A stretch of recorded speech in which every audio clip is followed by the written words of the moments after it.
Everyone, welcome back. In today's video I'm going to show you how you can find any file on your entire PC in milliseconds by the help of the software named Everything.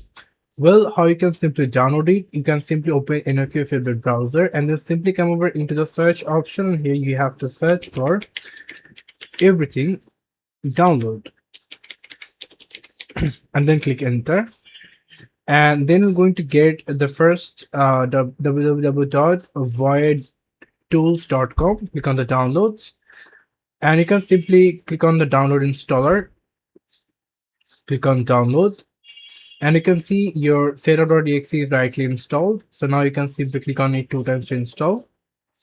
Click on OK, and you can simply minimize all the background tab right now and click on I agree. Next, install everything service and make the default settings right, and click on install, and installation is completed. Now click on yes, and your everything is rightly installed in your computer. And here you can simply see, you can simply search for any files. Like if I just search or maybe the file name photos, you can simply see all the photos folder and files are over here. And now you can simply get in a milliseconds. So that's it for today. Thank you so much for watching. I hope to see you in the videos. Till then, goodbye.